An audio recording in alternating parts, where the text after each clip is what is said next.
Clearly, tourism is the engine that drives Jamaica's economic growth, and that must be continuously fueled. The question of fuel, of course, leads me to the additional major topics that I want to address this evening. One is the challenges posed by the soaring cost of oil and its impact on the struggling aviation industry. And secondly, the impact on Caribbean tourism of the downswing in the U.S. economy. So let us look first at the U.S. economy. As you know, economic instability in the U.S. dominates the headlines, painting a gloomier picture every day. The dollar continues to slide, and it is in a desperate straits in the global marketplace. The credit crunch has taken a severe toll, and the mortgage crisis has led to extensive foreclosures, creating serious issues with regards to job security in that market. We know that many travelers from the US are now cutting back on their travel and spending and are planning to take fewer trips. Some have downsized their trips during the past 6 months. However, downsizing or not, they are still continuing to travel.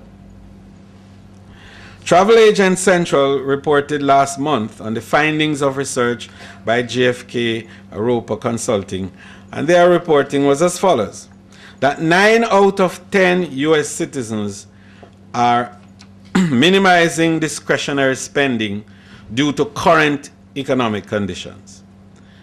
They are concerned about inflation, oil prices, and rising unemployment. And these have impacted on, of course, their spending in many areas.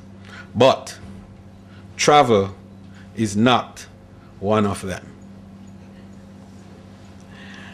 Some 59% of Americans still plan to take a trip in the next 6 months that takes place at least 100 miles away from their homes. A number only slightly below the 61% average that was last year. And vacations, therefore, are still happening, albeit with altered plans and to destinations closer home. Despite challenges, the U.S. will continue to be a primary source market for the Caribbean region. And I want to go a little further than that, because the reports out of the global research engines are telling us that despite the downturn in the U.S. economy, it will remain the largest and still richest outbound market in the entire world.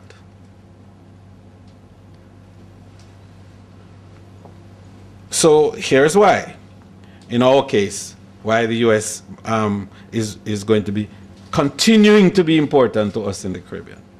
Our geographical proximity to the U.S. expedites travel to the region, putting us in that closer to home bracket. While a Swiss ski holiday or an African safari may now be a stretch, the Caribbean is practically on the doorstep.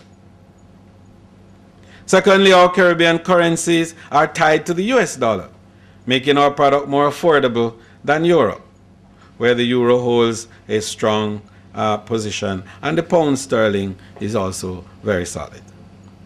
Thirdly, English is the first language of most Caribbean countries. Yes? English is the first language of most Caribbean countries, and it's spoken in all of them. So there is no language barrier. Fourthly, our Caribbean landscape, climate, culture, and cuisines are like no others.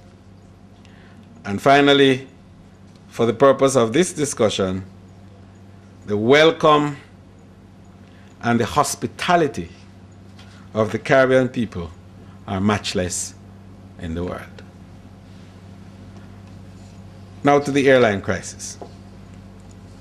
Soaring fuel prices are impacting every industry and driving up the cost of living at every level. Almost every mature market in the world is experiencing a slowdown of activity, indicating that GDP forecasts for many markets has been adjusted downward in the first half of 2008. The aviation industry is especially hard hit, with an unprecedented number of airlines forced to consolidate or fold. Even the major carriers are in trouble. Consequently, we are seeing rising costs being passed along to passengers, with substantial fare hikes and a slew of fee increases. In fact, there are cases where we are told that they are going to be charging in terms of the weight of passengers, and it forced me to start doing some work, if you notice. I have a friend in another place who is perhaps 3 times my size, and he says that he will have to go on a serious diet in order to be able to afford an air seat in the future. But the fact is that the fuel is now 45% of the cost of airline operation. 45%.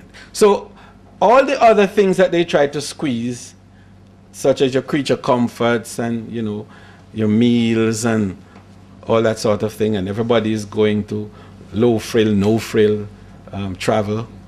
All of that, as important as it might be, because it adds up, pales in the face of the horrendous costs of fuel. And what is worse is that the fuel cost is not an act, it's not an event. It's a process.